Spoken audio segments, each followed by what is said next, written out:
Excellent. Welcome to Shed Life. Thank you for choosing to watch us. Lots of podcasts. You chose us. Got a cool one today. I've been trying to do this. I had to twist the arm and I've got him here.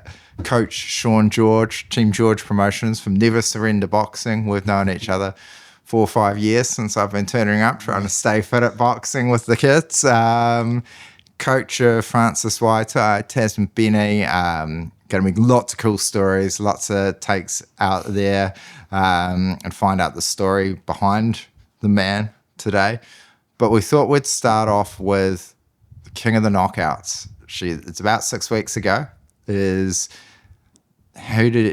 you get the call up to then talk to Francis? And what are you thinking? You've got your number one fighter by a long shot, putting him in a tournament like that 4 weeks out from the latest title. What are we? WBA, The funny thing about I was actually talking to my brother, and because they moved that show around a little bit and it was coming to the Waikato, he was sort of helping host it a little bit and organise some of the guys.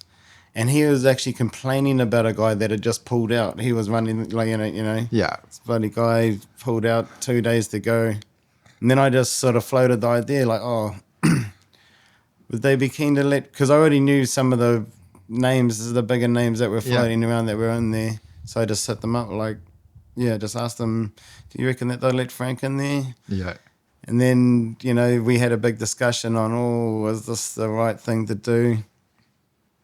Yeah, and then you just weigh up the best case scenario and the worst case scenario, The best case scenario, the worst case scenario, he gets knocked out in the first round and it wasn't meant to be. And then he wouldn't be the man we thought he was. Yeah. Or the best case scenario, you make a highlight reel in one day, make 50K and boost the bro's profile. Yeah. And it came out like we hoped it would. Yeah. Yeah. And so, speaking to Cairo, welcome in. Didn't get a handshake. So Cairo would have been going back to Dan.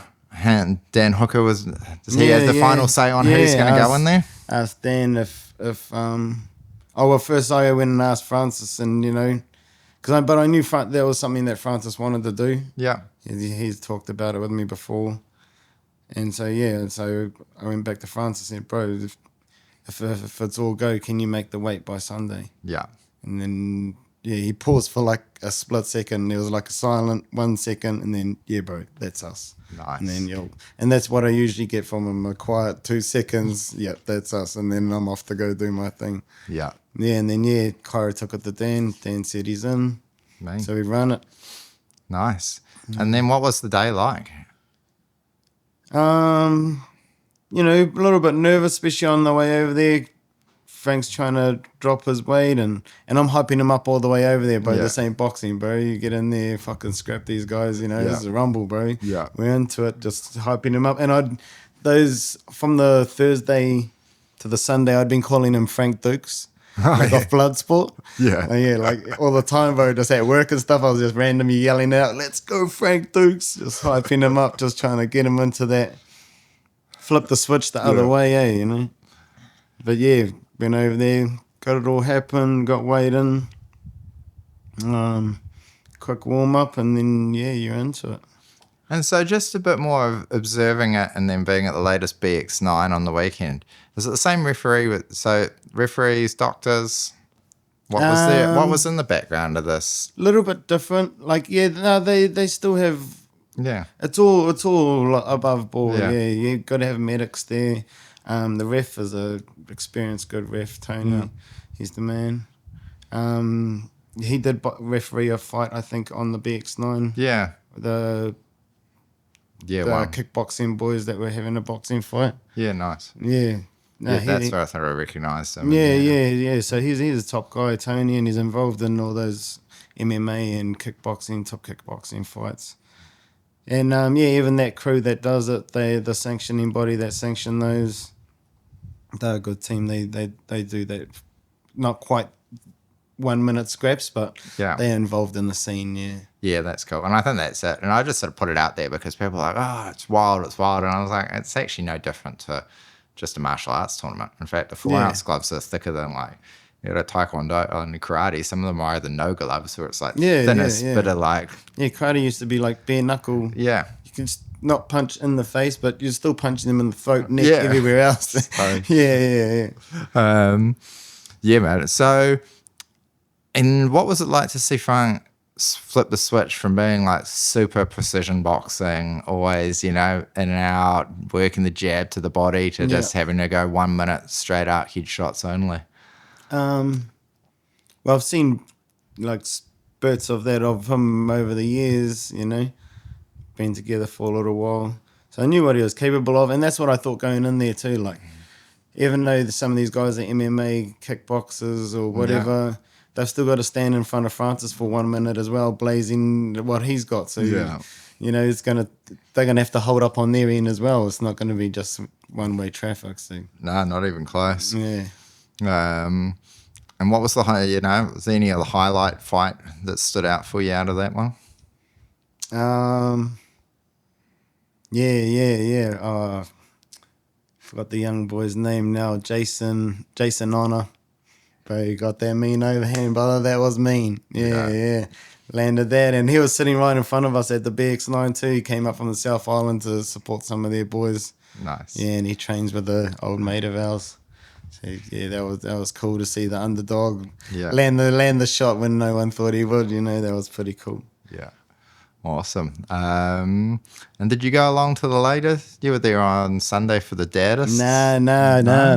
I didn't go up. We did have a good boy going. Yeah. Yeah, but I had a family lunch thing. Good man. Yeah. Early Christmas. I can't sacrifice the whānau all the time, eh? No. You know? But yeah, no, we had a guy go up there and into that as well. Yeah, shout out to the bro Pai. He's the man. Yeah. Like, bro, he's the daddest man I know. Yeah, man. And you know, Solo dad, 5 kids. bro, he's putting the in the effort. he's the daddest man I know. Yeah, so. I only saw his first. I saw him win his first fight, so I suppose did you not get the decision in the next one?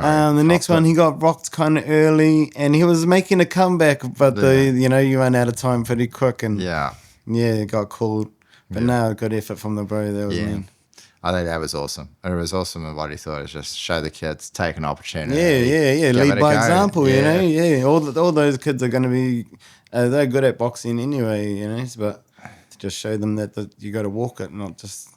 Yeah, that's it. And just I mean, that's what I love about boxing as well. It's whether it's for the fight, is you're only yourself, but you got to train hard. The resilience, just got to pick yourself up constantly. Yeah, if you got to put yourself into the ring, there's nobody else there. You don't have a team. There's no subs. It's not even a tag team situation. Yeah.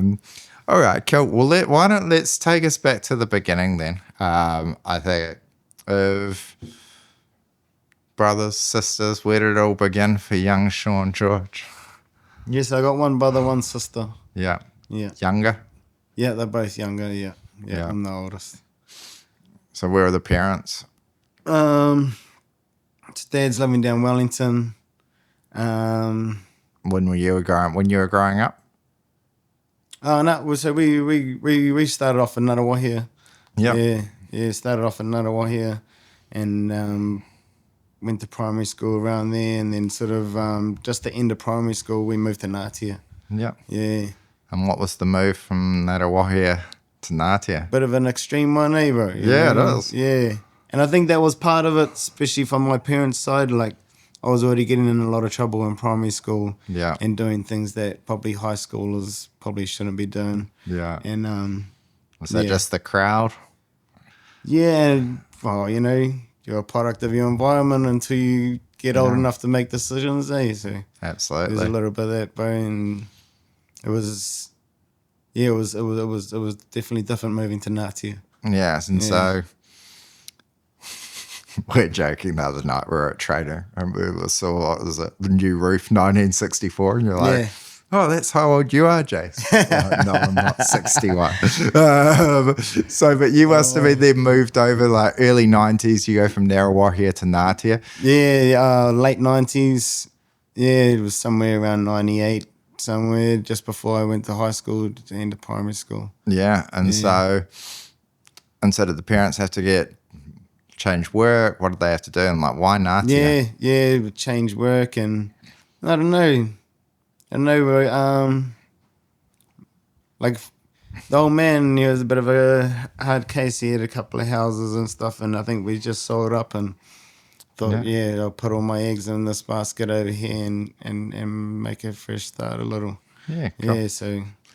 And how was it from you? Obviously a hard Warrior boy coming into the small town world of Ngatea. Yeah, it was definitely different, especially in like Ngaruahi and Taupiri. I was related to half the primary school in Taupiri. Yeah. Like the school that I went to, majority of them were my cousins. And then to move to Ngatea, we didn't know anybody, bro. It was a bit full on. Really? Yeah, so bit of culture shock, a bit of a restart. Yeah. Yeah. That's interesting because it's not actually that far away. Nah, but when you're 12 years old, she's a bit of a walk to go see the cousins. And we didn't have cell phones and texting and stuff like you do now. You know, you got to try and remember the bro's phone number. Yeah. And then it would have been a toll call as well. It's not even a local, so that would have been going down. Yeah, but the funny back then. Yeah, that's funny. Yeah, just a toll call to just call outside of your area, just down the road. But even the same, like when we lived in Taupiri, Huntley was a toll call. Yeah, and it was like 5-minute drive. Bro. Yeah, it's buzzy. Man, they just love making money, phone companies. Man. They just no matter what, they're just always hustling for something. All right, and so were you at Ngatea Primary? Yep. Yeah. Done my last year primary at Ngatea. Nice. And then, because there's no intermediate, then straight into Hauraki Plains. Plains. Yeah. And what was that like? Were you playing sports? Not too much. I was, like we had started boxing training already. Yeah, I was going to say, when did it, because your old man's... My old man was a fighter, yeah. He was more into kickboxing, especially when I was younger. That's sort of like more what we started in. Yeah. We started in like kickboxing, Muay Thai. And then growing up, we done all sorts. Yeah. Kyokushin, judo, amateur wrestling, whatever was around. Yeah. Yeah. But a crack at one of my uncles. Yeah. Tahi Prada. He actually ran one of the probably the first MMA gym in the country. Really? In the early 90s, Waikato Martial Arts. And they had all this going on there. Like Kyokushin, boxing, kickboxing, weight training. Yeah. Might have been another couple of types of karate maybe. Yeah. Yeah, and they had all that going on at the one big place in Hamilton. Just train it all. Yeah. And it was a full-time gym, like actual fight gym. Jeez. And that was probably the first time I aware of anything like fully like that, doing all sorts. Yeah. And would they run their own tournaments, or was he sending his guys? Yeah. No, they run tournaments there and do things there. Yeah. Yeah. I think it was a bit ahead of its time. It didn't last for a long period of time, but yeah. Yeah, it's interesting. It's so popular now, but it was so... Because I was Taekwondo in the 90s. That was what it was. And it was pretty elite back then. I try to say it to the boys and whatever. But because people... I mean, I know the UFC was out, but people weren't aware of anything. And no. the masters... It was way more underground back then, like the fight scene. It was, and then they even still had cage fighting, like those no-hold bars and stuff like that. They still had all of that, but it was just different. It wasn't as marketable as what it is now, I don't think. No, they managed to change the market, but they also proved that in terms of just straight fighting, you can't go past the MMA. Just... So whatever goes, just do it. Yeah, whatever goes, you've got to be able to stand and punch. You got to be able to kick. You got to be able to take it to the ground. You got to be able to wrestle. But so, what got your old man involved in kickboxing? I don't know if that's just a sign of the times too, bro. Yeah, because kickboxing was huge. Yeah, it was. Like guys like Ray Sufu and all of those guys. That's sort of like that same sort of era, like. Mark Hunt, all those guys are sort of the same era. Same era. So was he fighting just amateur corporates? They give pros a go, or was he just training hard? No, he was training hard, going around. Yeah, a lot of gym wars, and then I think he had a few fights. Ended up wrecking the cartilage in his ankle and stuff. Yeah. Yeah, and then just changed to boxing, and we never looked back. Yeah, nice. Yeah. And so was it always training you guys in boxing? Yeah. From young, Yeah. like probably 6 years old or whatever. Yeah. You know, you'd draw like the feet around the carport. Oh, yeah. So you'd track your steps around and do all the foot movements. Yeah, and just draw around the outside of a shoe. And we'd have just these feet marks all around in the carport. And we always had a bag and pads and headgears, and we always had all the gears. Yeah. So he was always keen to just spend the time with you boys. Yeah, and then when we were little, you know, he'd get the headgear on and we'd just be practicing, just bashing him. Yeah, nice. You know, and you just like play fighting with your kids normal, you know, but yeah, we had actual gloves and headgears and stuff, that's all. No, that's wicked. And at what point did he switch to going amateur? Yeah, he had an amateur boxing fight, the old man. Like a Waikato Champs or something like that. Yeah, but when did you get you guys into the amateurs? Was that still in Ngarawahia or by the time when you came over to Ngatea? No, we had moved to Ngatea by then. I think I had might have even started high school, maybe 13. Yeah. Yeah, it was somewhere around then though that I would have had my first one. Nice. Yeah. Still can't remember it a little bit. Yeah. Yeah. Was that just going along to like a big sort of club meet or the Waikato Champs, or where did they take you? My first one? Yeah. Nah, it was in a pub down Te Aumuru. You know. Yeah. Yeah, and turned up, and the guy who I was meant to fight wasn't there. Yeah. So I got put in with someone who was a bit older and a bit more experienced, and so I got a hide in my first fight. And that was good. And then the guy turned up that I was meant to fight. So I ended up fighting 2 fights on my first night. Oh, shit. So I had my first win and my first loss on the same night, bro. Oh, nice. Yeah. And so were they like sanctioned amateurs or were they just like corporate? No. So sanctioned amateurs, but just at the Te Aumuru pub. Yeah. Nice.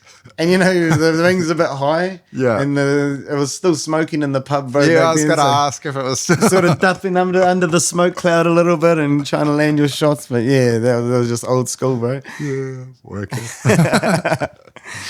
And was he just coaching just you two, or was he expanding out? Because I know you told me at one point you guys were training out of the tiny garage behind Ngatea Rugby Club. Yeah, so there was sort of ups and downs.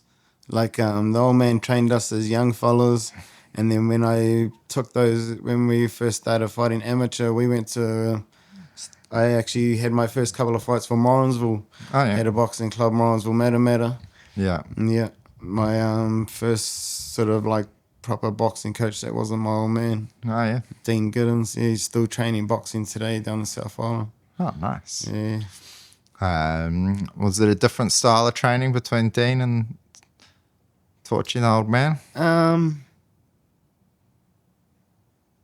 Yeah, a little bit. It was smaller things, eh? Yeah. But like Dean liked the style that the old man had on us at the time. Yeah. Because we were more of, well, especially me anyway. Kyra was a bit young at that time. Yeah. But I used a lot of head movement, a lot of come forward. Yeah. It's heavily influenced by Mike Tyson. Like, you know, he was the king. Yeah. Yeah. Yeah, so that was because I've appreciated that, how you train everybody to be the best they can be, rather than normally if you just go to a boxing gym, it's just like hit the pads and you just can just get away with like just technique. coasting it. Yeah. But then it's much more duck, weave, foot movement, get on the inside, rather than just like sit behind a, straight jab, jab 2-3, jab 2-3. So he developed that style. Yeah, he developed that style based off Mike Tyson. Yeah, mainly you're always influenced by your heroes, eh? Yeah. And like, suppose that's how even all of our games have changed since the base of like how Torchy taught us to how I teach boxing and how Cairo teaches boxing. Yeah. All three of us are still different. Yeah. Because we like different things. Yeah. Yeah. So I don't know. It's the same but different. Yeah, same base, slightly different way of presenting. But there's a definite commonality you can see come through. All right, and so are we playing anything else? Rugby, anything else going on at school? Or was boxing the main one? I've played a few seasons of rugby and league and stuff like that. Especially if I'm back home, Ngaruahia League's number one. Yeah. There's no rugby. Yeah. I actually had a mate, he come over one time when we were in Ngaruahia to my nana's place. Yeah. And he was there to play rugby. Oh, and I said to my nan, the bro's here, he's got a rugby game today. And she goes, what? And I go, he plays rugby. And she looks at him and goes, what's wrong with you, a bit soft or something? Sorry, all the rugby boys, but love it. Yeah, we keep a heart around here. No, I grew up on league. I grew up in a league family. My old man played league. Yeah, and they're staunch about it, super staunch. I've tried to calm it down because I've realised the league versus rugby war is pretty much over now. It's, everyone loves the Wars and the All Blacks. It's one family, but man, go back in the day. It was bro.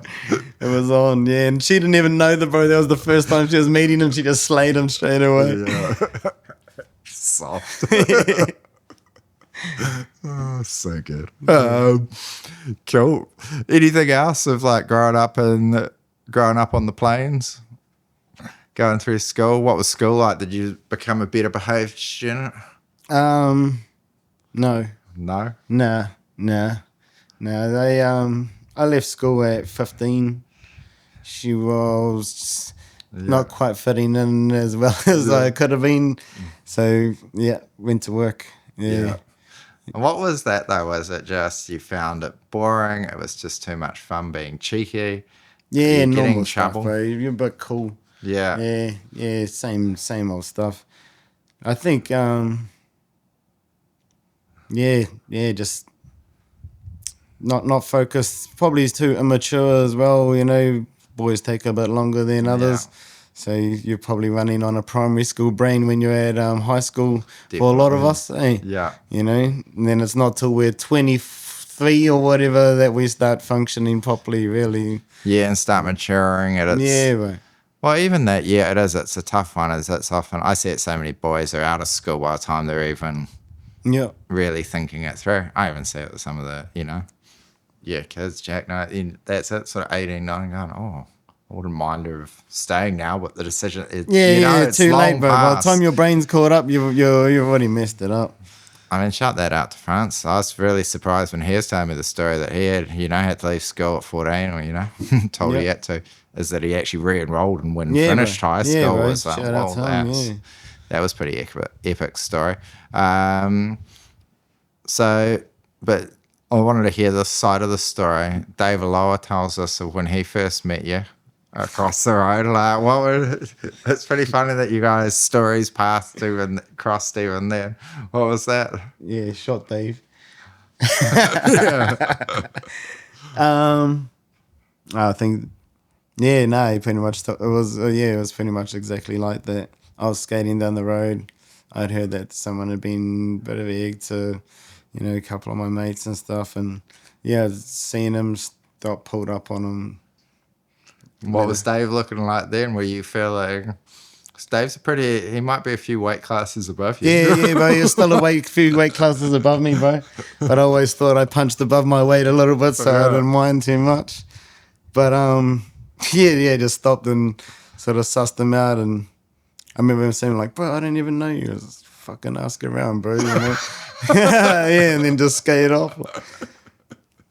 But, there's some of those teething problems I was talking about. That's it. You're coming in with a bit of Ngaruahia attitude onto the more relaxed. A little bit. Oh, that's good. And so, left school, what did you end up doing? Left school, I went to the timber mill first in Kiripati. Oh, yeah. Yeah, just stacking wood out there first for a bit. I remember I was out there in the morning, we went to work like 5 in the morning or something, and there was all that 9/11 stuff was all over the news. So I was working out the timber mill then. What was your thoughts? I can actually remember when I first heard that. But what did you hear when those planes flew into the tower?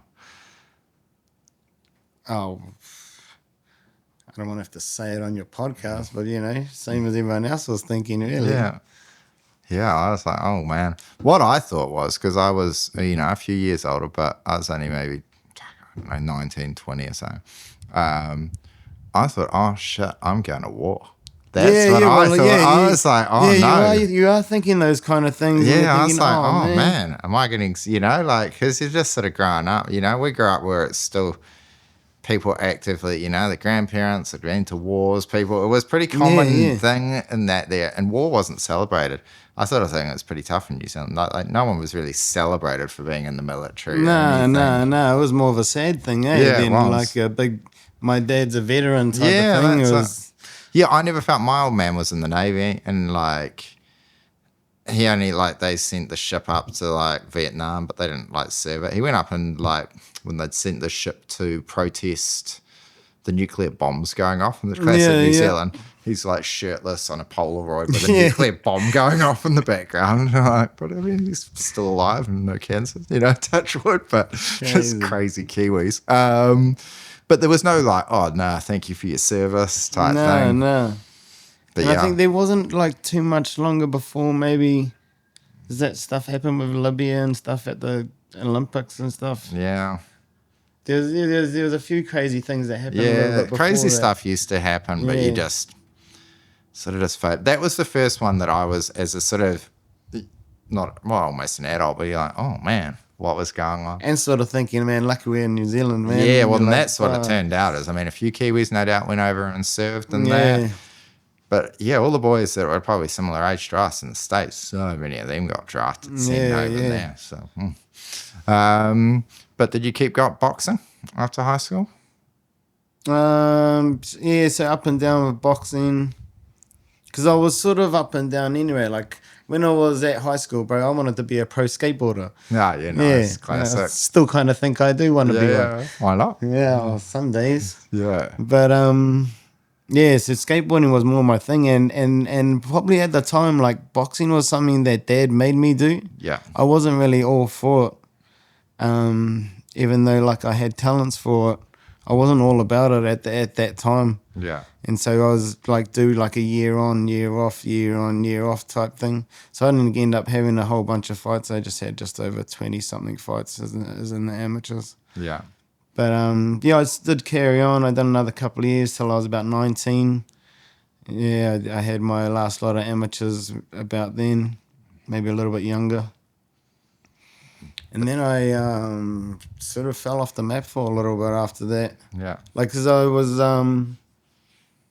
we went for a few things. I'd done some building jobs. Because I'd done a few different jobs too by then. It's a bit spaced out. But I'd done wood turning and stuff. Made kitchens for a few years. And then the olds broke up. I moved home back in with the old man and with my brother and my sister to be a mother for my brother and sister because the old man, bro, if it wasn't bangers and mash, you weren't getting nothing, Yeah. And so he was kind of old school. So moved home to help out the whānau there and ended up going and working at the meatworks. Still on the plains? Yeah. No, so I was living in Kerry before that and I moved back to Ngātia. Oh, yeah. Yeah, back home. Nice. How about the whānau? Cool. And then sort of back into boxing a little bit there with helping Cairo come through his amateurs and stuff. Before we talk Cairo on that, what was the skate scene like in Ngātia? I'm just sort of trying to get my head around where was any flat surface? Right. Where we had the smallest skate park in the world, eh? Yeah. No, there was solid team, couple of, probably 30, 40 kids that were into it, bro. Yeah, man. Yeah, and my little crew, there was at least one carload, if not 2 carloads of us.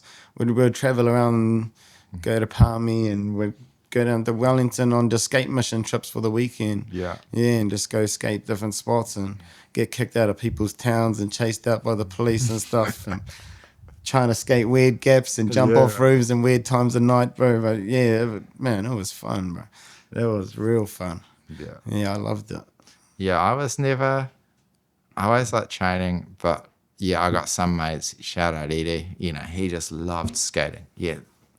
People now couldn't grasp how big skating was in the, the 90s, Everyone had a skateboard. Everyone skated. It was just so popular.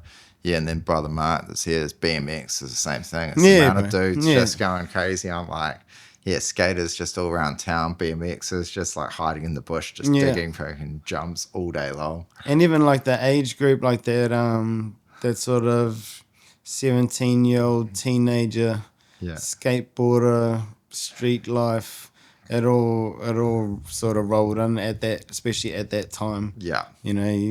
A lot of the times we're just cruising around the country getting drunk, skateboarding until you pass out. But it's nothing but fun, bro. And we videoed a lot of it. Like, man, if my mate still has some of those video clips of it, they'll be a crack up. They were funny. Yeah, it'll be gold. It's some of those kids, it's interesting. A few of those kids over here or overseas that were videoing it and they managed to do it. Yeah. That was the real early onto the social media. Yeah. Well, if we had that then, we probably would have been into that. But we were just videoing it and then watching it back home in our shed, just cracking up at stuff, falling over and just cracking up ourselves at our own video. Yeah. What was the music like then? What were you... At that time, I don't know. I've always been a big Tupac fan myself, but probably still even just back then the same. Yeah. Maybe I don't know. Maybe 50 Cent was coming out then. Actually, 50 Cent. Yeah, that was the big hitter. Yeah, it was good. It was good times. All right, and so moving back in with Cairo, dad, Torchy, sister. Yeah. Should we shout her out? Shanice. Yeah. Nice. I was just envisaging you as a chef. We had these two cool cookbooks in our house, bro. 100 ways to cook mince and 100 ways to cook potatoes. And that was us. We just thrashed those, bro. Nice. What was your best? What would be what were your top recipes, or what was the top one? Shepherd's pie, bro, mince and potatoes. That's the killer combo, bro. Oh, so good. It's good times back then. So you've had a few more fights, but Torchy's started to train Cairo. And did he just take to it more, or what was it? Did he have more of a passion for boxing, or was he in the same boat as you, doing it because dad made him? Similar. But I always think of ourselves like cars, bro. Torch was the first model, Yeah. And then he had his problems. Yeah. And then I come along, model 2, and then he's got his problems. And so model 3, I think there was just maybe a little bit more patience taken with Cairo at the start. Yeah. Instead of it being like a full-time thing as a 12-year-old. Yeah, so he was able to sort of grow into it a little bit, and so it wasn't actually getting serious until he hit those teenage years. Where I could have been almost had enough by the time those years had turned up. Oh, it's pretty much the classic story of sports. I've seen it myself with ours, other kids. It just is parents that are just getting too intense, too young. Or the kids too young when they're just hey, just let it have some fun, and the passion just wears out before it even gets there. Yeah. I think if you let them find it when they're younger, and then you start bringing them as they sort of get through to those high school ages, start intensifying it a bit sort of then. But I don't know. Maybe he was just more, for it than me. I probably didn't have as many other interests as I had either, because I've always been too into everything, Yeah, I can relate. It was just I never nailed down any one sport or any one thing. I was always too much fun doing lots of things. Yeah, bro. But just with the Torchy training methods, what was it? Was it more on technique? Was it the discipline? Was it Goggins level runnings and press ups? What was it? Where was the Torchy? Where's the George Yeah, so mainly, like, the old man was old school. Yeah. Yeah, like, weights wasn't a big thing No. as an old school athlete. No. Like, big and slow was the theory with that. Yeah. So it's more better to do with, a couple of hundred press ups than to be trying to bench 100 kgs. That was sort of the thought, sort of. But yeah, run. Fitness wins fights every time. Yeah, fitness wins fights. So run, and just sharp skills. Yeah, good pad work, and a lot of things were like we do the skipping around the figure eights, the doing the cones. Yeah. So we might do that for like 10 rounds. Oh, yeah. Until your ankles are burning so much, you'll find an efficient way to do those movements. And I think, I don't know, some of that might have been a bit of it as well. Yeah. And what do you think now with the weights? Because I'll give you mine opinion, but, like, do you think there's more room for weights, or is it still the same body weight fitness? There's more room for, if you want to get stronger, of course, weights. But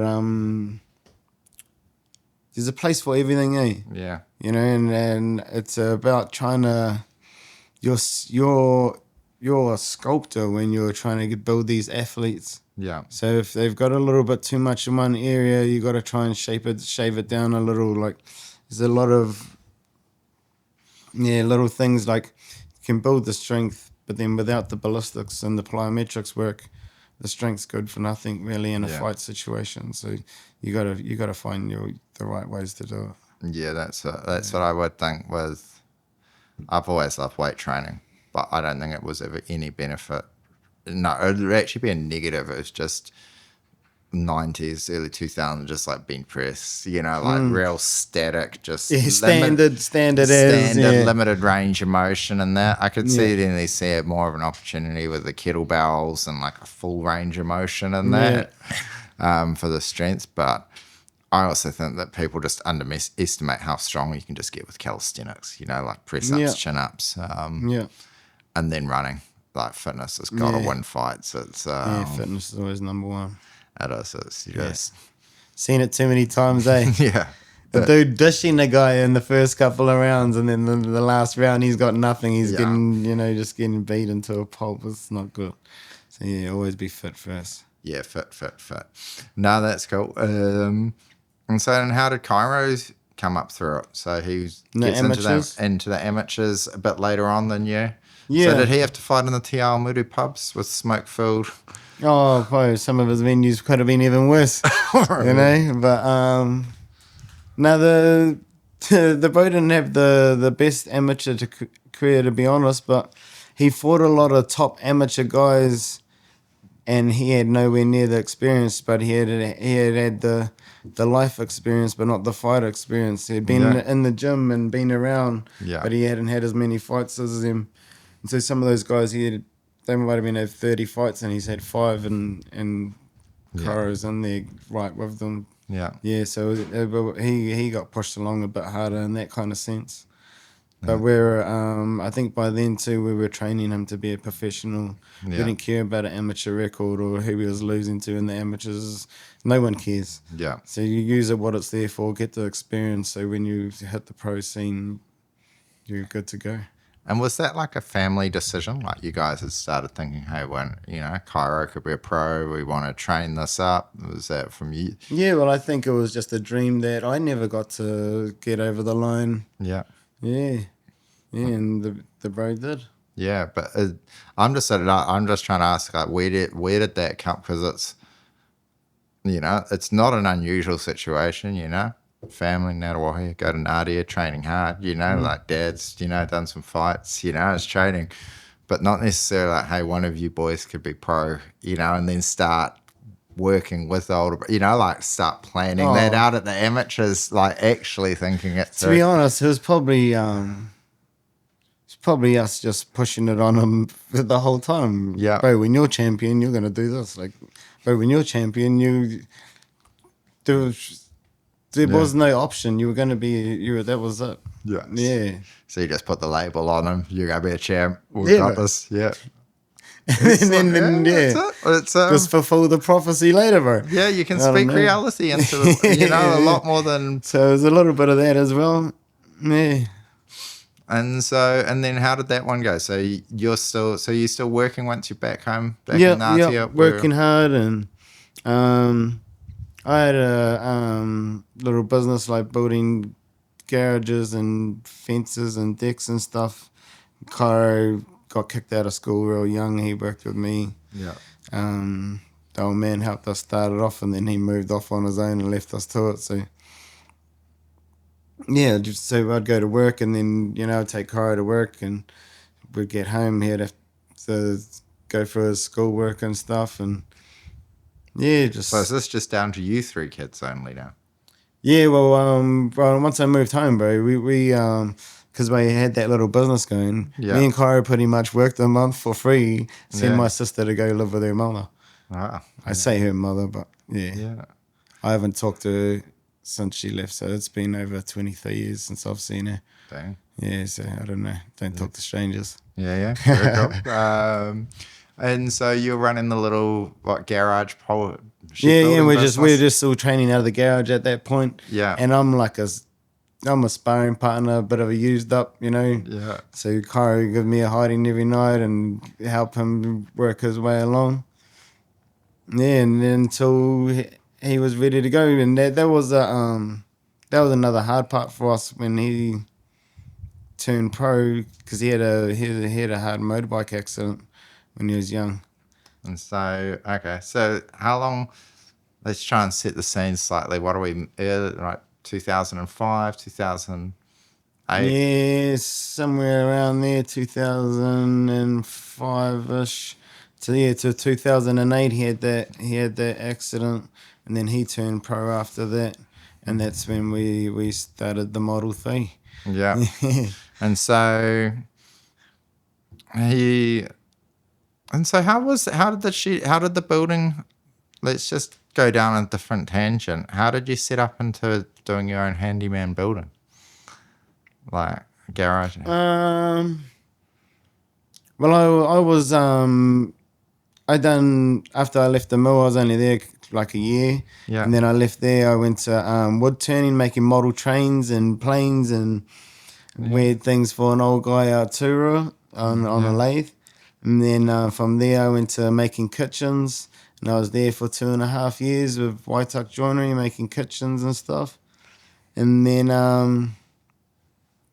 like me and the old man, we started building the versatile garages and stuff, and then just take on whatever work from there. And then he moved on, left me to it, and then it was just me and Cairo doing the garages and the fences. And I don't know, I always sort of worked with wood until I went to the meatworks. Yeah. Yeah.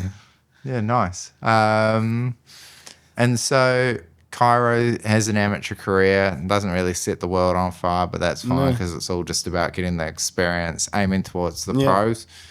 Do you think that normally for amateurs, or do you just judge it on each person? What are they going to get out of the amateurs? Because some people aren't meant for the pro game. It's funny, like, bro, we have a lot of mean amateur boxers in New Zealand. Yeah. And very few of them make it to the pros, and even less of them make an impact in the pros. Yeah. I don't know, some styles make fights is one thing, Cairo always had that style, and even if he lost the fight, he probably hardly got hit. Yeah. And he could have been gone either way, and even knockouts, like he landed some big knockouts in the amateurs, which also not a lot of people do in the amateurs. No, not at all. No. Especially not in what weight class would he been in? Same as me, 63. Yeah. Yeah. Yeah. And so, okay. And so then we're back into it. So you get ready to go pro. But then he has a motorbike accident, eh? Yeah. Yeah, he has a motorbike accident. And that was a bit of a big one, especially at that time. Like, remember the bro ringing me, and he's in a ditch out to Hoey. His back's fucked, his legs fucked, and his bike's all smashed up. Yeah. I'm just talking to him on the phone till the ambulance and that roll up. Damn. Yeah, so that was a little bit hard. See the little bro like that. And, you know, he spent a few weeks in hospital and stuff after that, trying to get him, you know, put back together a little bit. And they told us like he wasn't going to walk again. Really? Yeah, well, you know, they always give you the worst information Yeah, they first do. day, and bro, it's ratchet, bro. Because Kyra was only 19, you tell him, oh yeah, you'll never walk again. Yeah. Like, bro. Yeah, you gotta be. I don't.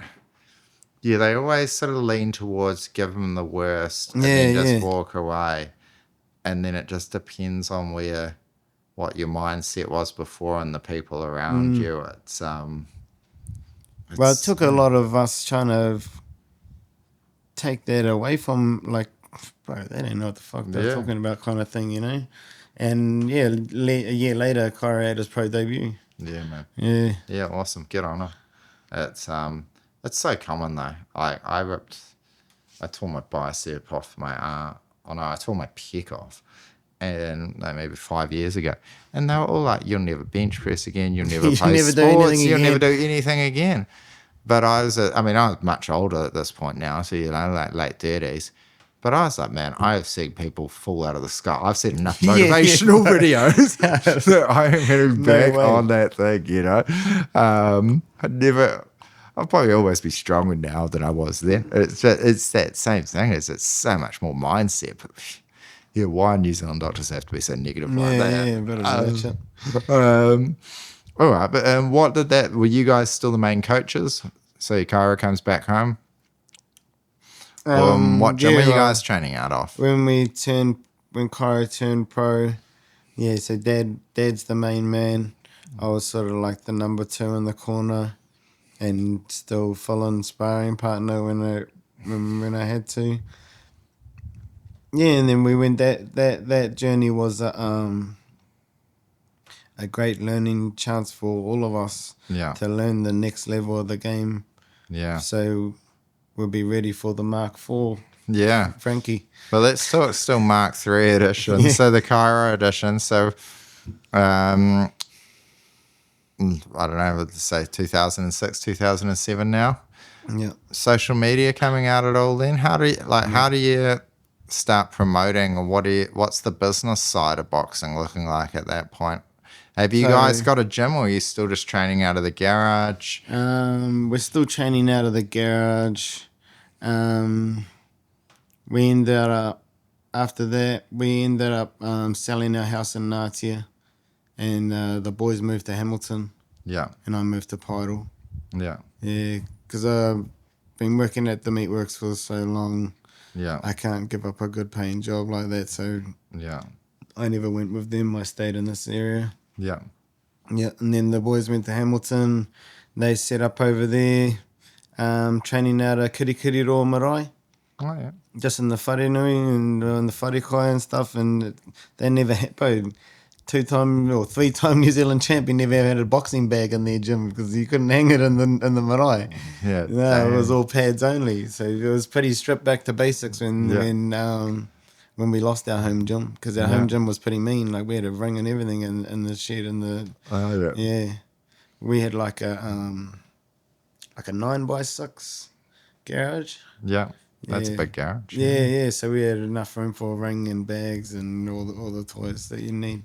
Yeah. Yeah. So when the boys went to Hamilton, that was a bit harder. So they start finding them away, and I suppose like the business side of it back then.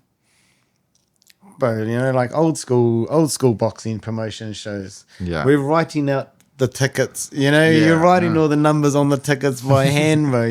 Everything's sold by hand for cash and all those kind of things, and you're trying to ring up gyms or whoever who knows a guy this weight that'll take this fight, and it was pretty Flintstones at that time, bro.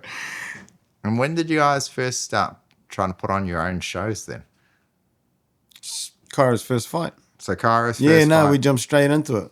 Yeah. Yeah, like we had a couple of corporate fights. Like even me at that time, I was sort of having my own sort of weight loss type journey myself. Yeah. Like we had Kyra going, but I had sort of like once the boys moved to Hamilton and I was living in Pairo, I was sort of just doing my own thing. And I'm actually a bit of a foodie, bro. I like to cook, like especially after being the mum for a while. Yeah. You know, and so fuck, I was just piling on the weight. I got to a hundy. Whoa. Yeah, bro. I got to a hundy. I cracked the triple there. Triple yeah, cracked it, bro. Triple XL. But yeah, and then the bro Brock come and hit me up, and he was a mechanic at Ford at that time. Yeah. Come and hit me up that he had signed himself up for a corporate fight, and I was sort of the only person he knew. Yeah. That knew anything about boxing, and could I train him? So you're still in Pairo, or this is when you go over to Thames? This is when I went to Thames, from Pairo, yeah. I was only in Pairo like 6 months, maybe. Yeah, and then moved to Thames. Moved to Thames, yeah. Yeah, and then Brock come hit me up, and so it was a bit of a, oh, well, I can hardly breathe holding the pads for the bro, but to get myself into action too. So, yeah, woke up and lost the weight. And what did you do to lose the weight? Just fell back into my old habits. Yeah. Yeah, run. Run. Yeah. So running was the major one that dropped it down? Well, that's the everyday thing, eh? Yeah. Yeah, and then, you know. I ask that because a lot of people will find themselves, you know, heavier than they want to be, bigger than they want to be, and they want to know what to do. See, this is a buzz too, especially from our generation. Yeah. Is like when you... So you had a rugby game on Saturday, and Nan's trying to carb load you on Saturday morning or Friday night and those kind of things. So, you know, that's not what you want to be doing ideally if you want to be losing weight. So I knew that. So it's always been a high protein diet, and the running will take weight off most people. Yeah, cool. Yeah, high protein. You've got to do the cardio. You've got cut the carbs, cut the sugars, get the cardio up. Yeah, it's an easy winning formula. Everyone knows it. Yeah. Well, I don't think everyone does. It's only came later, you know, in the last sort of 10 years that I really stumbled upon like how important it is to cut the sugar.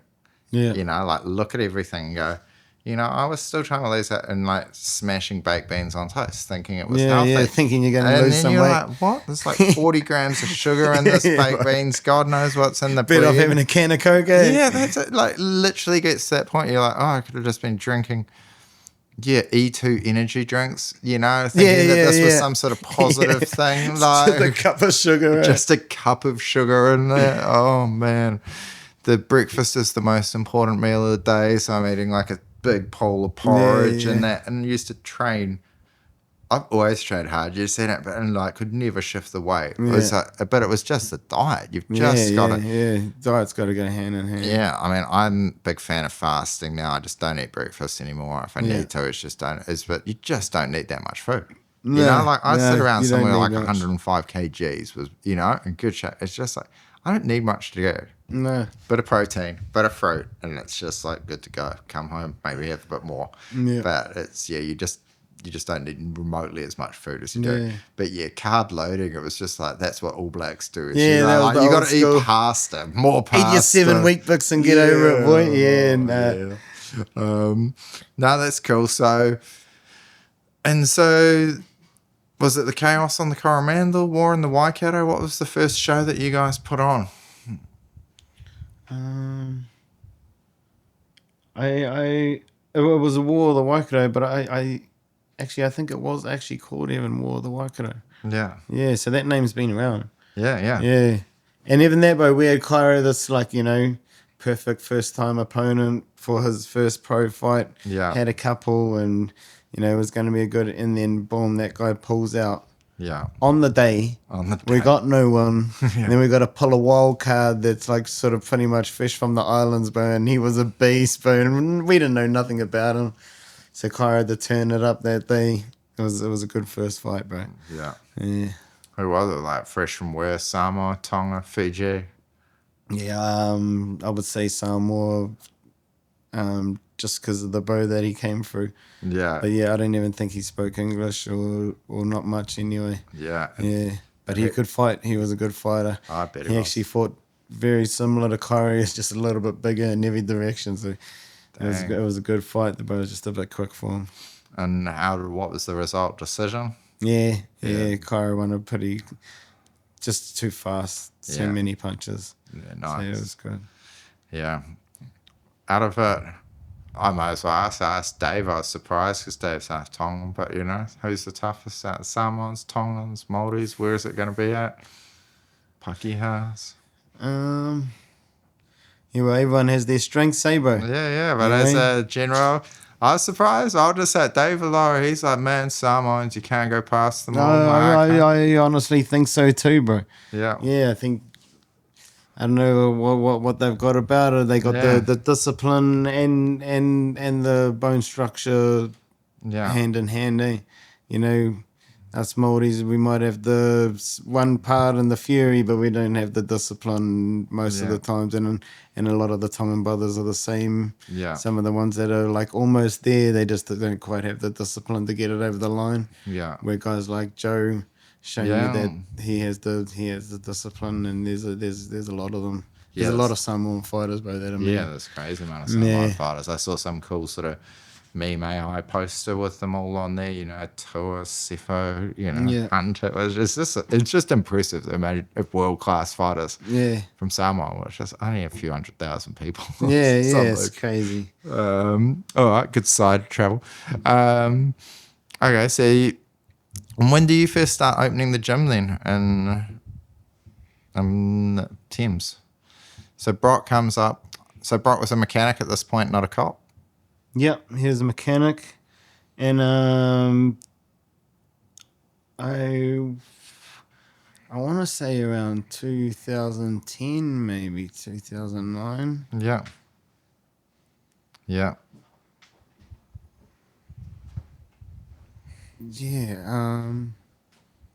what do you do? Yeah, somewhere around there. Yeah. Yeah, we start the gym. So you just thought, I'm going to Well, I started in my shed because, I was training Brock. And then Brock brings a friend. And then his friend brings a friend. And then next thing you know, I'm training 7 people out of my little garage. And we only had a little garage at that house. It was only a one bay garage, bro. Yeah. She's pretty small. And some of those big boys would trap us down the corner of the garage in the sparring. It wasn't very fun. And then... one of the people that was coming, Lady Fiona, lovely lady, STM Roofing and Thames. Oh, yeah, nice. Yeah, that's them. So, she used to come to the training and stuff, and we'd have them doing like circuits and pads and all that kind of thing just in the garage. And then she said, I've actually got a big building, come and have a look. Yeah. That it was a church. And then, so we went down there, and she had a building, had a stage and stuff. It was a bit funny looking, like it still sort of felt a little bit churchy vibes to me. And so, she told us that they can't do nothing with it. Because like it was, we ended up getting kicked out of the building, but we weren't really allowed to be in the building. Yeah. Like they had already been hassled about having any kind of thing there anyway. But she said, just go in there and start doing whatever you want. So I was like, oh, well. So did they own the building? They own the building, yeah. But the council was the council are pushing things on them for resource consents and stuff like that, and the neighbours were a bit hard to work with, and there's a few things with that building, but I don't even know why they brought it. To be honest, seemed like a few problems, but ended up in their hands, and then told us to go in there. So I ran in there, we built a ring into the stage, and just started going hard, bro. You know? Get it going, and it was like 2 sections, so we had like you walk through like the weight room to get to the boxing gym. It was kind of cool. And just made a start. We were there for 2 years, maybe just over 2 years, 2.5 years doing that. And so that would have been and very early on. So that's Francis walks through the door, he joins the gym then. Taz had already come and trained with us at my house with her dad. Her dad was one of the early guys too, Nolly, Coach Nolly. Yeah. Bro, a lot of people bringing their bricks in to help build the house, bro. There's been a lot. But so we had Taz, Nolly. He was having his couple of fights. Big John. So there was a few there. And so we set up that other place. Yeah, and then Francis came along when we were at that building. People like Shannon started in that building. And a lot of we built a bit of a following. It was actually a bit of a bummer, bro, because we built a bit of a following in that building. Like I had 30 kids turning up to every kid's class. Yeah. And sometimes more, 30, 40 kids. And I'd take them, because we were right down by the beach, I could take them for runs down the beach. We'd go for rocks. We'd go for runs up the monument, all those kind of things. Yeah. And I don't know if it's a sign of the times or what, but back then a lot of those kids brought themselves. Yeah. Yeah, like, you're just out hanging out with the boys, and then here there's boxing training, so you'll ride your bikes down there kind of thing. Where it's sort of changed a little bit now. It's more of a parent thing now. Where before I was just getting random kids just rolling up to training. It was crazy. I think that it's a sad one, but I would just say it's just the fact that everybody has a phone now is you don't have so many bored kids, I think that's when I would just go along, to a martial arts or different things. You just roll along and you'd see through the door. Place the meet up, what's going on in there. Yeah. Where I don't know if you've that.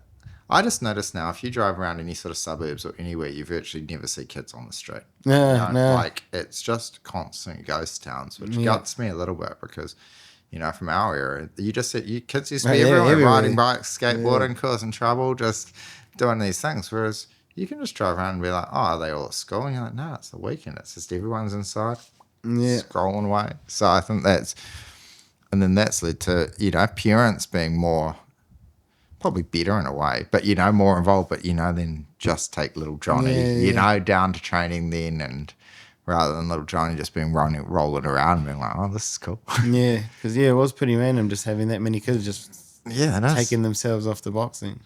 And I used to thrash them too, bro. It used to be crack up. All these little, 12-year-olds, bro, and I'm chasing them down the beach and making them throw rocks and making them run. And a lot of them are overweight. Yeah. They were loving it. They loved it. Yeah, kids are, boys in particular, but they love a bit of discipline and they love being able to go and get trained hard.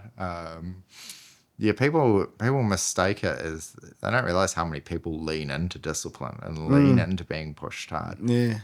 And so was it all cohort back then? What were you doing? Yeah, always been cohort for kids. Yeah. Yeah, that's always been my thing, bro. Yeah, and so just if they want to train, they can train. Train you, yeah. Yeah, nice. It's only costing me an hour. Don't worry about it. Yeah, cool. Yeah. I think that's pretty special because any other martial arts, and blessing they're good, but you got to go and buy yourself gis and belts and gradings, and there's often it is hard to try and make rent when you're not making money. Yeah, well, that's it. I know that Andrew has a constant whinge. He's like, how do I pay the rent when Coach Shaun won't charge anybody for it? He's there's a fundamental flaw in this business place. But that was different back then too. Like, I didn't have kids, bro. Yeah. And so the gym was my kid. Yeah. And then I got that building for $50 a week. Yeah, so if I could go down there and hang out with people and coach people for $50 a week, bro, that's nothing. Yeah. Yeah, so... Yeah, we done that for years. Yeah, man. And even taking people around to amateur, even Francis is a young fellow. Yeah, took him around. I remember taking him to his first cafe, all those kind of things. Yeah. Taking him out for his first lunch, bro. Yeah. Hadn't been out to lunch before. Wow. Never done that. Ordered a lunch. Yeah. He ordered McDonald's. That's the most out to lunch he had been. Yeah. And so those kind of things and sharing those kind of things. And like I said, I didn't have kids and I had a decent job and well, what else do you? Bro, what else do you do? Yeah, it's good. Yeah, it's good fun. But the complaining Karen, the council came for you. They thought, what's this going on? This is too much positive in the community. I don't know if she was pre-vaxxed from other situations or what, bro, but yeah, it was a little bit hard of them. And they were always on us like the whole time we were there, backwards and forwards. But, it was still mainly put on us by the council. And then all the council wanted was their 20 grand to change the resource consent. And then I had surplus money, but not a spare 20 grand to go spend on someone else's building. So after that, bro, we pretty much shut down. And we were too big for my little garage. But we had another mate that was helping out the club at the time. Her name's Adrian Urata. This was another Adrian before the new Adrian. But yeah, then we went and started up the club at her house. She had a 6x6 that was empty and a 6x6 out, concrete pad out the front of her place. So we used to train there every night. I just want to go back to this to just illustrate what I think is just the absolute stupidity and what is ruining large chunks of this country. Is because the council deemed that the resource consent for this building was to be a church. So you could go in there and you could do all the prayer. Yeah. But you were now running it as a community boxing gym. I'm not too sure if the church had one and it ran out. Or what something. It will be just, this will be it, having to deal with it in the, construction you'll know more world. than me, bro. This is, correct me if I'm wrong, Thames and Coromandel District Council, but it will have been that they will have been a resource consent for a church activities. And they're like, no, it is now a community activity or something. Yeah. So the building's going to be exactly the same. And then they want to charge 20 grand to just write reports, do just plans. To change it, yes. Just to say, yes, we can now do this. Yeah. It's just... And then for us to get that resource consent, we had to pay the money and we had to get all the neighbours' consent. Yeah. And we knew at least one of them hated us, so it wasn't going to slide. So yeah, we went back to our mate's garage for a while. And that lasted for 6 months maybe until I hooked up with the boys from the race course. Yeah. Yeah. Couple of old boys, met them down the race course, and they showed us the barn, and as soon as I walked in there, I was sold, bro. Yeah, bro. Yeah. I was like, that barn. Yeah, hard out. Yeah. As soon as I walked in there, I was like, man, this is where Rocky trained up for bloody Ivan Drago. Yeah. Yeah.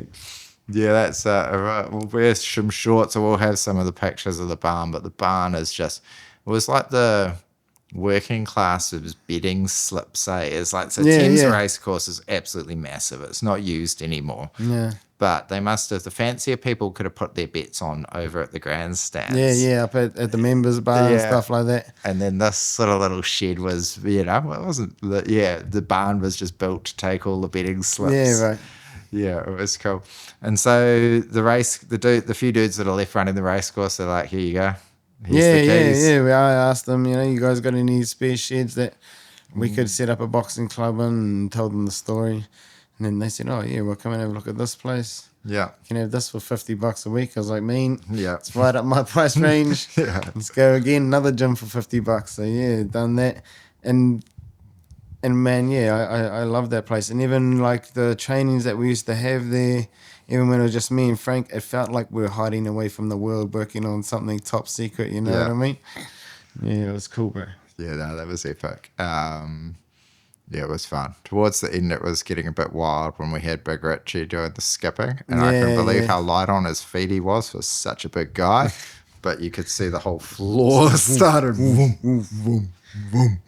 Yeah, and and then when Frank was training up for a fight and then he fell through the floor. Yeah. I'd fixed up half of that floor too. I just hadn't got to that other side yet. Yeah. But like, man, when I pulled up that first part and it's all just rotten on there then, I was like, holy. Yeah. So yeah, patched together as much as we could and held off for as long as we could. But it was a battle trying to find somewhere to move to from there. Yeah. Yeah, it was a battle, man. It's not a lot of places people are willing to free up around Thames, and a lot, like, I don't know, Thames, you got a lot of storage units doing nothing around there. Yeah. And some of it's storage from the 1800s a little bit, So. Yeah, well, it's that people get reluctant because of the rules. They get reluctant because of the costs of things. That's what I like. Part of just the shed game I love is the concept. Is the more big sheds I build around this country, the more ideally, if there's ever a point where there's too many spare sheds, bring it on. There's always a useful... Yeah, definitely. Always a useful spare shed. Yeah, there's always a useful shed. I'm like, people are like, but what would people use them for? I'm like, you just don't have the imagination. Yeah. But let's sort of wind it back to, as we're sort of going through, and we'll get back to the, the gyms and the current situation. Is that starting off is, should we just go down the path of just give us a rundown of Kairo's career and then being in the corner and how was, like what was sort of the highlights and how did it go around from there? So we, first pro fight around 2007 or so. Yeah. And then where did we go from there? He fought for his first New Zealand title against a guy, Josh Mahino, in Hamilton. And that was a split promotion between us and Nabby's Boxing. Oh, yeah, nice. Yeah. And then... so you're providing some fighters, they're providing some fighters. Yeah, like a halfway type thing. That was pretty cool. And so Torchy and Cairo setting up a gym over in Hamilton, or it's still just in the marae? Yeah. Although we'd always had sort of ties, and even before the boys moved over there, he was coaching Dion from Nabby's. Well, when Dion was a professional. Oh yeah. Yeah, and then when we moved over there, Cairo's next up to bat. Yeah. He can then go. Yeah. Right now, Dion's on the other side of the sparring team, and those kind of things. Yeah, and then Cairo fought for his second New Zealand title on our first team show. Yeah. Second New Zealand title. He fought. Different weight class or just?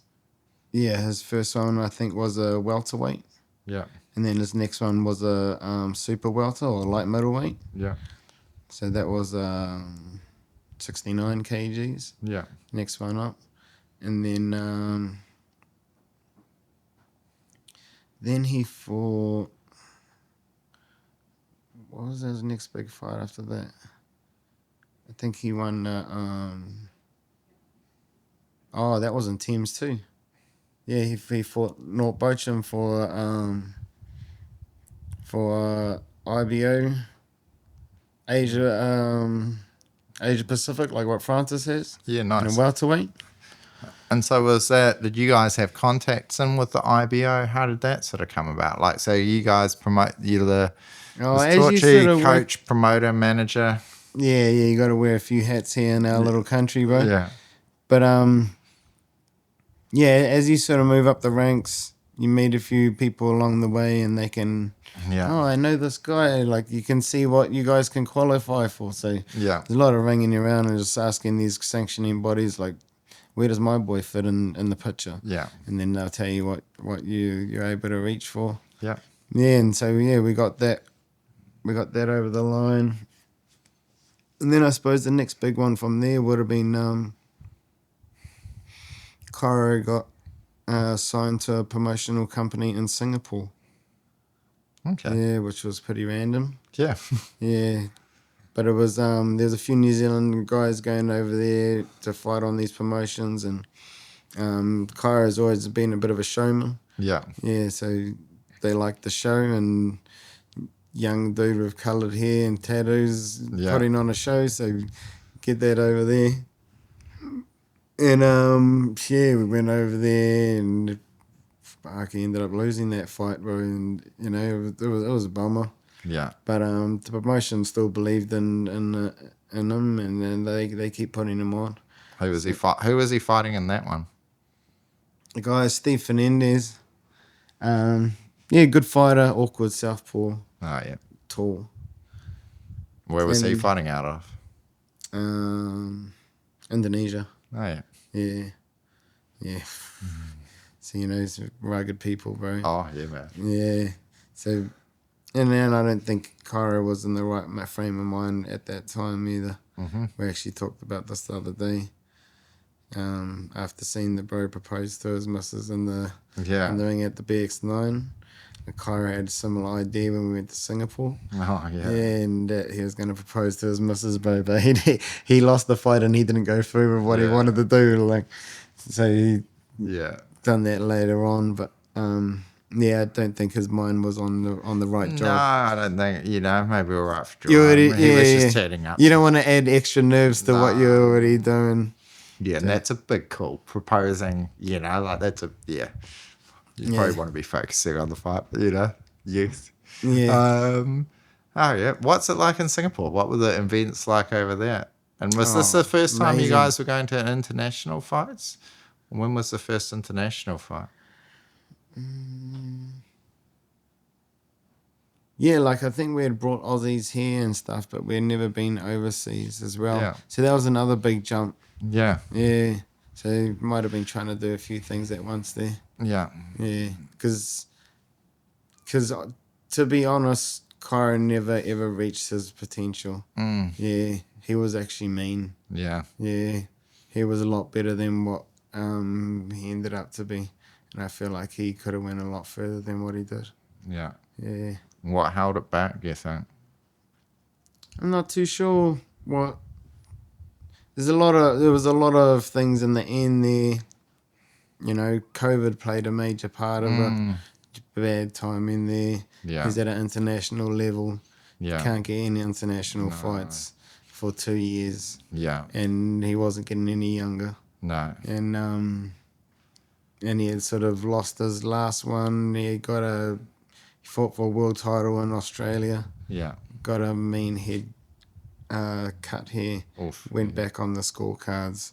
And he lost it on the scorecards, but Kyra was actually climbing on that guy, and it looked like, you know, another 2 rounds that he could have had this guy out of there. Yeah. But he had like almost a third eye on his eyebrow, and they stopped the fight. And, you know, so there was that bit of a bummer, come back from that kind of thing, not too worried about it. And then COVID hit, and yeah, he couldn't really get it going off from there. But he's doing well. Like I reckon he's found, like he didn't quite reach his full potential in the ring, which none of us ever do. Yeah. But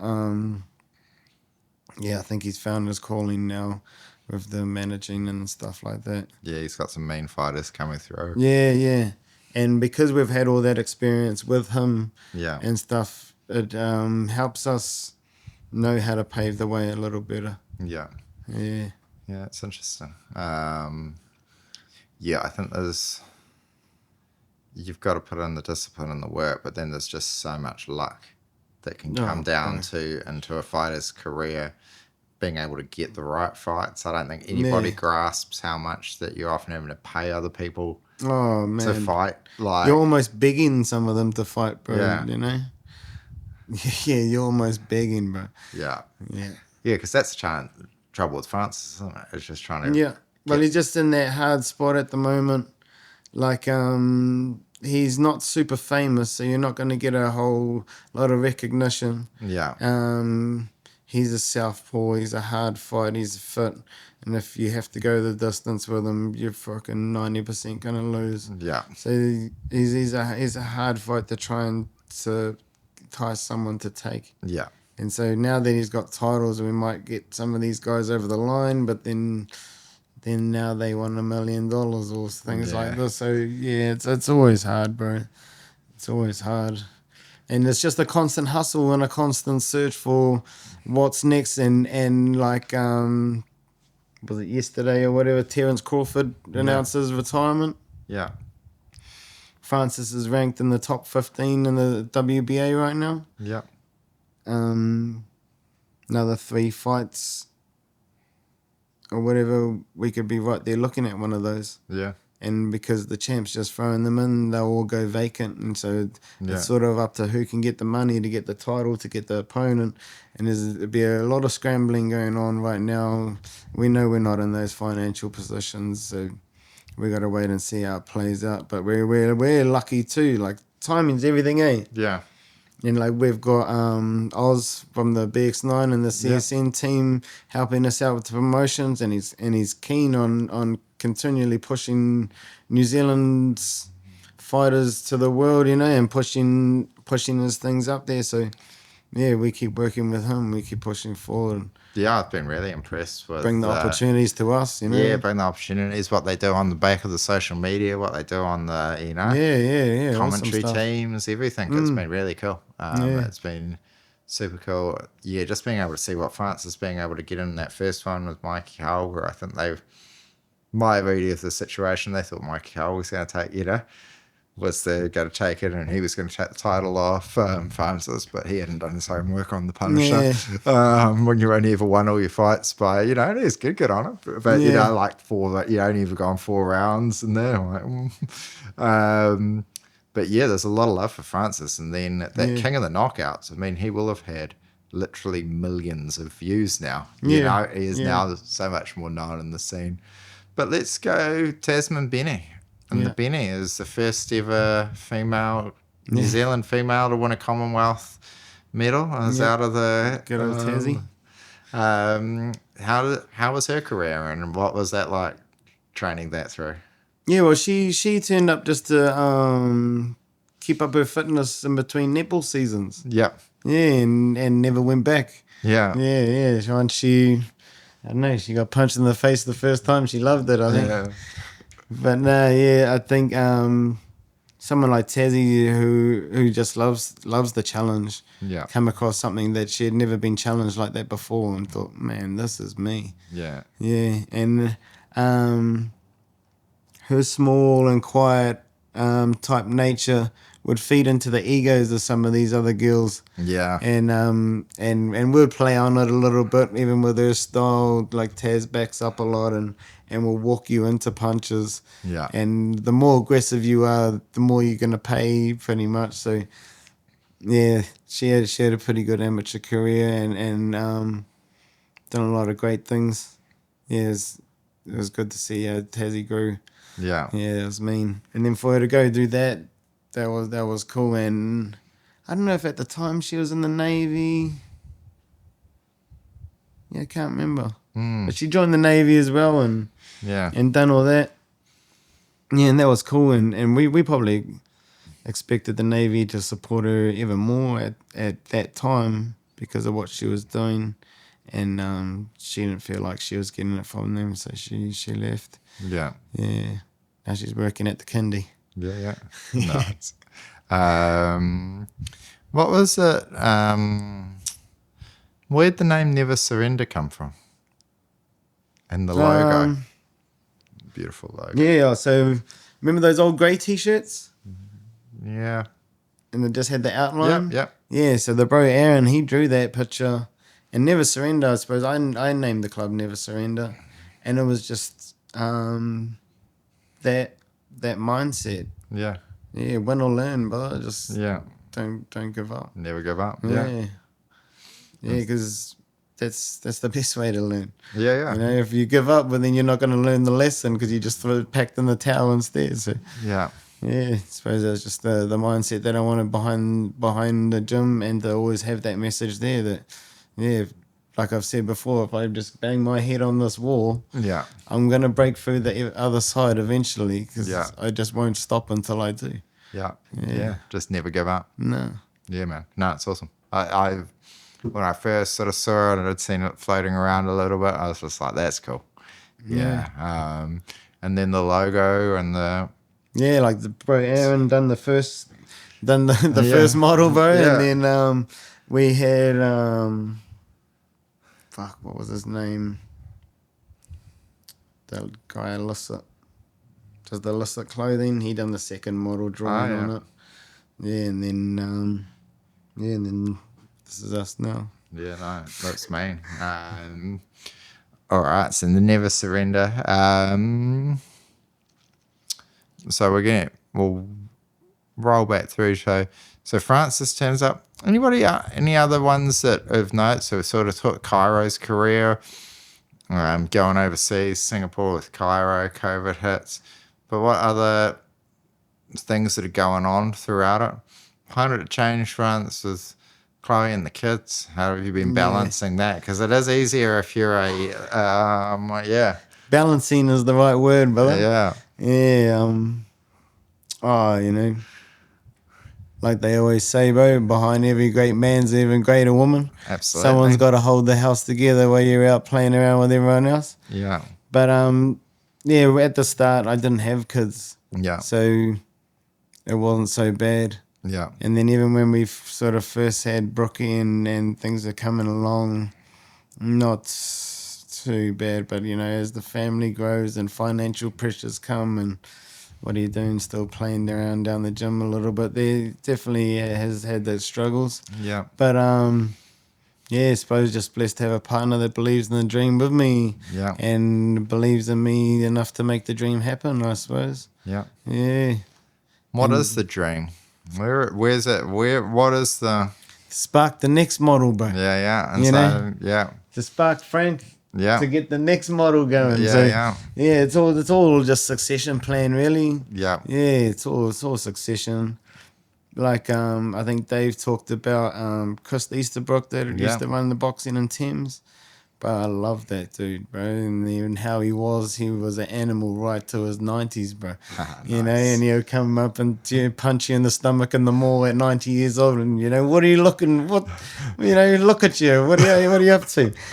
And, you know, you can't let that die, bro. Yeah. You can't let that die, bro. And so, yeah, it's just about just keeping that kind of thing rolling for everyone. Yeah, like I don't want anyone to miss out on that kind of that real love.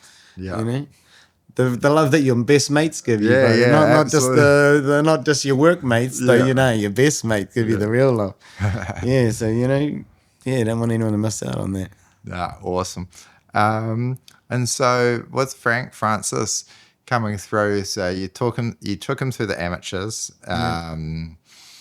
It was old Chase, was it? Ryan Scaife was always his... Yeah, it was, was his nemesis. Yeah. But going up through the pro ranks what have been the challenges and what have you been having to work on as the coach to try and keep moulding Mark 3, Mark 4? He's the Mark 4s there for Yeah, Mark 4. Yeah, just little things. But every individual is a little bit different too. Mm-hmm. Like Frank is getting so good, but he's still got a lot to learn, and I still feel like he's only believing 70%. Yeah. Yeah. And once we see him starting to believe 90 to 100%, we'll see the real full potential of him coming through. Yeah. And so that's exciting. I'm still waiting on that. And that's exciting for when that comes. Yeah, I can see that. You know, it's just that, there's serious amount of unrealized potential, but he's starting to uncover or unpack the layers, you know. Yeah, that's why it's getting exciting now. Yeah, we're starting to see the flower slowly show its face, bro, you know, and just can't wait for that to happen. And so what do you think? Because with his career, so he had early on the first 5 or 6 wins all in a row, sort of stage 1. And then you hit the skid bumps when he, went to Aussie and the fight for life. So I get the wrong one. About testing yourself, eh? Yeah, testing himself. He pulled himself back, fought back into it. See, Andre was like 18-0 at that time as well, man. Francis was 5-1. Yeah. So, and that was 50-50 fight. Oh man, I know. We were there, fight for life. We were up in the stands. It was only 8 rounds, wasn't it? Yeah. I reckon then another 2 rounds would have. We tried to push for a longer fight. Yeah. Because we know what Francis' strengths are. But they also knew what Francis' strengths were. So there was a little bit of negotiation there. But Francis has always been that good. I always knew that. Yeah. But there's a lot of guys around walking around with these trying to get to Mayweather's 50-0, bro. Yeah. And like the old saying is, if you're fighting taxi drivers half the time, and there's still a lot of that 10-0, 10 knockouts kind of carry on. Anyone who knows a bit of fighting knows what you're up to.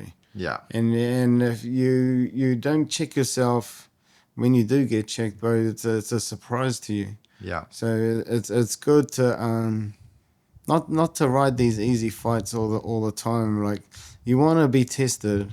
Of course, you don't want to try and throw your guy in there with Canelo straight away, but you can't keep fighting bums or else.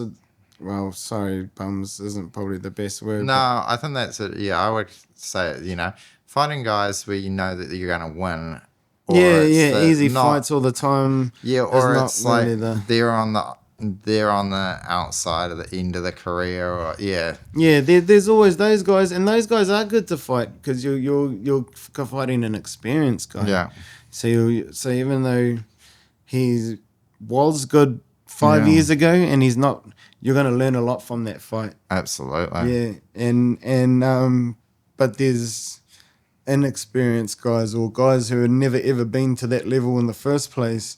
That are sort of like you're a waste of time fighting those. Like your first couple of 2 or 3 maybe, like just to wet your feet a little bit. But then you got to start looking for who's gonna bring a challenge, who's gonna hang around. Yeah. And I've always wanted Francis to fight, not guys that are just gonna fall over anyway. Like someone that's gonna bring the fight, come to fight and hang around. Yeah, nice. Yeah, and if they do go down, they're going to get up and have another go because you got to keep testing his heart as well. Yeah. That is, if he, like on the weekend, Francis looked like he could have got that guy out of there in the first round. Yeah.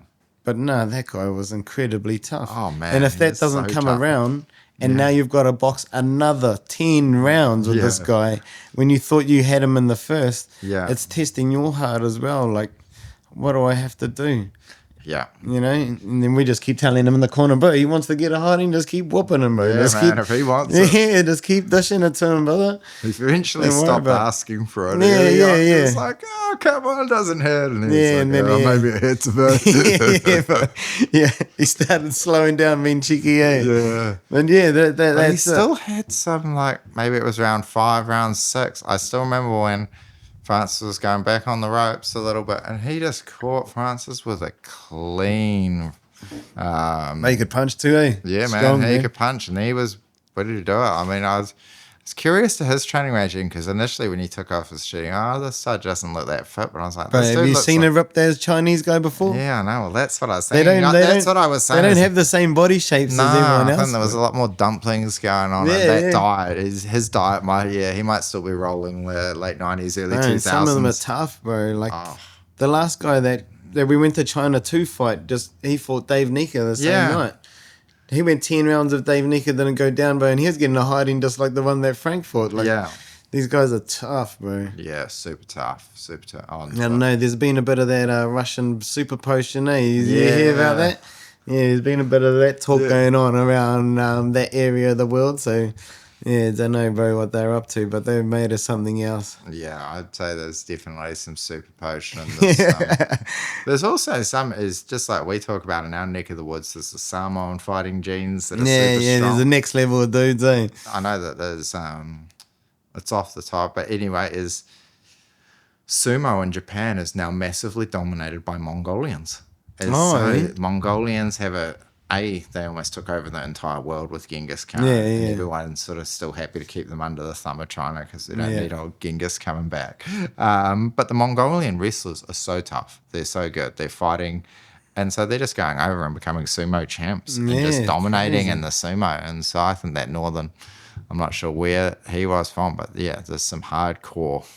Yeah, was he even the first guy from China that we fought? I think he was from the border of Kazakhstan. Yeah. Yeah, and so they bit different looking. Yeah, well, that's it, because he was a Kazakh or something. Yeah, Kazakhs. Minorities. They're knowing his heart out, bro. The Kazakhs, they're knowing his heart out. Yeah. They're a warrior race as well. Absolute warrior race. Yeah. Probably a bit of an oppressed minority within the country. There would have been definitely a lot of that as well. And so, and how do you get out of the poverty and how do you get out of the ghetto? As often the boxing gym is fight for it. So, so what's on the plan for 2026 then? What's on the agenda? Yeah, well, we're at a big 2025. Yeah. Well, let's talk 2025. So, car crash, rest in peace for Mr. Jack Waitai. That was tough. You pulled Francis back into the gym. And it's been a big year, a bit over a year. It was, that was hard. But picked up a couple of titles. Yeah. 4 belts now for Francis is, what is the, Yeah. So you're going to go over to Aussie, go to Asia, work with Oz and the BX9, bring over some guys. Yeah, and we're looking at trying to bring guys home. We've sort of done our thing going around the world a little bit. Yeah. And now that we have the support back home, be good to bring the big fights back home. I think so. And we've had guys like Joe Parker and Lani Daniels and Miyamoto all fight for world titles here at home before. So it's not out of the question, bro. No, I to don't make think that so. happen.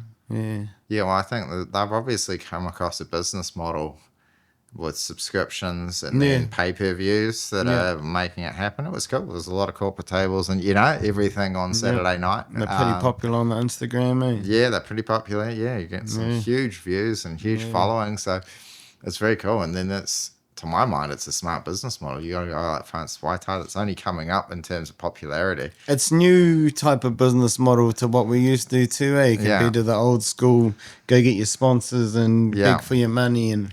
Yeah, have to try and work in the sponsors, sell all the corporate sell the table, sell all the door tickets. Smile for Burger King and all the rest of it. Yeah, it's a little bit different, but no, it's cool. And it's cool to see that people aren't like, don't have your thumb on you anymore, or like use freedom coming out in these new digital spaces now for you to do things how you want to do them. Yeah. So that's pretty cool. Yeah, no, that is awesome. In terms of it, and what other fighters are you excited to see that are coming through the New Zealand scene? Who else outside of our main man, Mr. Waitai? Definitely Sheila. Yeah. Sheila Yama. She's already world ranked in the top 15 or wherever she is. So, yeah, excited to see her. The other top girls in her division, girls like Amanda Serrano and Katie Taylor that fought on the big Jake Paul card. Yeah. So, yeah, it'd be interesting if Sheila could get any one of those. Man, I almost promise you she whoops them. Yeah, well, yeah, because she's elusive, bro. Yeah. Yeah, she's sharp. Yeah, mainly the girls, keeping it solid.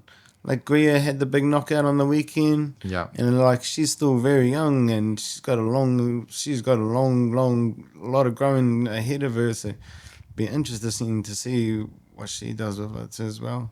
Yep. Yeah, and of course Emil, all the Team George promotions, Team George, all the team. Always rep the team. But I suppose outside the team my eyes don't go that far, bro. You know, like I just got eyes for that. I just got eyes for my own team, really. Anyone else is a bit of you're on the other side, a little bit. You're the opposite. Yeah, bro. So you're opposition. So really just got eyes for our own team, really, and trying to see how they can grow and where we go from here for them. That's what it's all about. Nice. Now, what does the team need? If people are listening along, bless you because you're still listening. But if they want to get involved, or what are they, what are we looking at? Are you still looking for sponsors to help out with Francis? Always looking for sponsors for Francis, the gym. Yeah. For anyway, and even just people wanting to come out and want to give a hand, or old fighters. Going back to Dave, we had one holidays there. We had there was me, Francis, Cairo, Dave Aloha, and Julius Long. We're all on teams for the Christmas holidays. Yeah. And we trained nearly every day, bro, for the Christmas holidays. And it was cool just teaching each other little tricks that we know and little things and that. So like even old fighters that want to just come out, and we have some, man, I think he's 72 that comes down the gym that was a welterweight back in the days, professional, and he still comes down and hangs out with the team and trains as well with the team sometimes, and just having knowledge in the house, bro, is mean. Yeah. So whatever you can do to help the team, come down, check it out, and just have a yarn. You never know where you can fit in. So always welcome. So you can get in touch with Never Surrender. Yeah. It's always open. We should have a Patreon. I was thinking that Never Surrender needs a Patreon account. We need some Patreon supporters or something for the gym. I'll put that to Andrew. Yeah, definitely need someone. Yeah, we do. That's it. It's no longer $50 a week. I got an awesome setup down there. Yeah. We got the new gym, and we're probably 75% done with that. Yeah. So looking to finish that up next year as well, and just go to the next level. Yeah. Go to the next level. Rent's not $50 anymore. No, that's we need money. Yeah. Yep, we need help. So however you can. There's where there's a couple of questions. Tell us, I saw that you were up for like Good Sorts of the Year a few years ago. Yeah, that was How did that happen? what was it, Good Morning? Yeah. Or one of those. Yeah, that was a bit of a crack up. That was at that original building, bro, the church. Yeah. Yeah, so they told me, there's some guys coming to talk to you from the TV, like, come down, wear your shirt, and, Yeah. It's like, oh, yeah, all right. And went down there, and it was that guy Sam, from the morning show to come down, and there was a bit of a buzz. He gave us some tickets to Joe Parker and stuff like that, and it was out of it, because especially at that time, like, I didn't think anything of it, bro. Yeah. Like, I don't...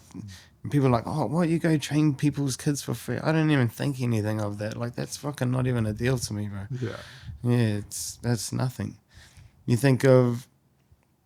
my dad's got a big family. Yeah. So we got like 53 first cousins just on my dad's side. And so it's just like hanging out with the little cousins to me. Like, it's nothing. 53 first cousins, so that...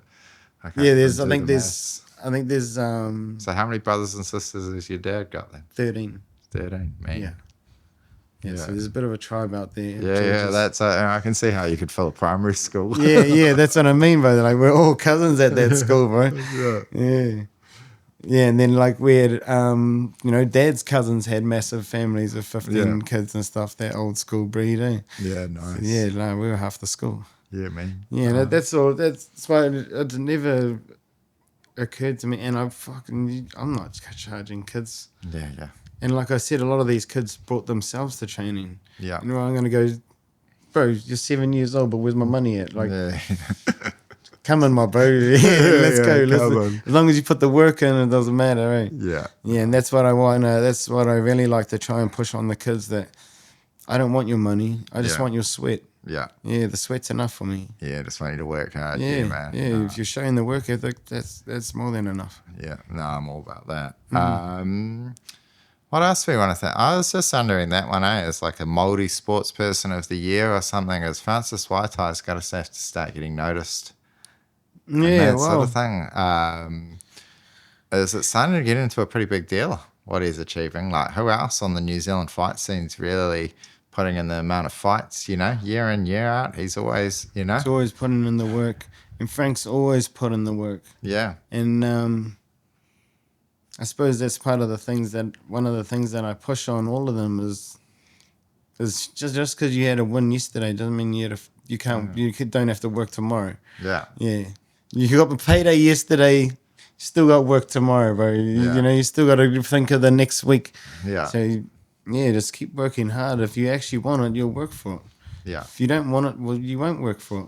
Yeah, and shout out Frank. I was excited to see on his Instagram story Monday mornings back down at Silverford in the Meatworks. Standard. Yeah. It's the standard. Yeah. And uphold the standard, bro. Yeah, man.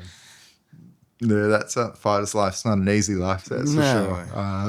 And even that with all the fights that Frank's takes, and bro, fighters fight. Yeah. And a lot of the times it's guys like probably guys like me that, not this guy, Yeah. And you got to have that a little bit, but then you've got to be like, nah, bro, let's let the bro cook. Yeah, let's just do it. Yeah. All right, as we wrap it up, any shout outs, anybody I'm going to thank along the way? Man? Everybody. I want to thank everybody, bro. Yeah. Yeah, if you've ever had a fight and on a Team George card, if you've ever come to training at Never Surrender, if I know you full stop, man, thank you. Thank you for all your support, all your help, everything. Coach Shannon, Coach Noel, everyone that helped the team from the bottom, because there's no way we would have made it without anyone. Like I said, everyone brings their bricks to help build the house, bro, and we'd just fall apart without them. Yeah, so, thanks to everybody. Awesome. Yeah. I might just put one I just got to ask it because we'll do it. My opinion's almost changed now. I'm like, I was a hater, and now I'm like, man, maybe Jake Paul, Anthony Joshua. What do you think? Is it the craziest way to get attention ever? Because it seems like he's come to the reality, oh man, I am fighting an Olympic gold medalist. R.I.P. Jake Paul. Yeah. So it seems like everyone's like, it's the worst betting odds in history. Yeah, I might slap a 20 on him just in case, bro. But I don't know. Yeah. I know, again, though, you want to be the best, bro. Put your front foot out, and that's one thing that he is doing. So, yeah, respect him for that. I think that is going to be no matter what happens, is everybody in the game is like, okay, you fought a lot of average runs, you've gone. One extreme to another. Yeah, one extreme is you're like, okay, you'll go fight a 5'5" guy, you fought an ancient Mike Tyson, Anderson Silva, all these random things. You're like, okay, you gotta prove you're a man. Fighting 6'6" Anthony Joshua. I was like, it's like, could you have found a harder fight in the world? Like, there's question marks around Joshua's chin a little bit. But man, when he's fighting 240 kg, that's right, bro. Like when he's like 240 pound, like the top Little heavyweights in the world. Bro, it's gonna have to be your most lucky day for you to land that shot. And then that's it. Like, it might be a thing against a Dubois phone. And Dubois was getting picked up a little bit on that fight, like just before he landed that shot. Yeah. But no. Man, what a way to finish up your boxing career. Way to go. Yeah. You're the man, bro. Yeah, that's it. Get on it. Get entertainment. Yeah. Awesome, bro. Well, thank you for everything you do. I've been super impressed always since we came along. I've trained at tons of gyms over the years, done tons of. I've never seen anyone that's got the heart for everybody, the heart for the community, training all the kids for free, pushing everybody to that level. And I love it. Even though I don't love it sometimes because I'm like, man, can't you just let me hit the bag like an old man? Is always training everyone to be a champ. And I think that just shines through and it's just so cool. But so thank you, bro. Thank you, bro. Awesome.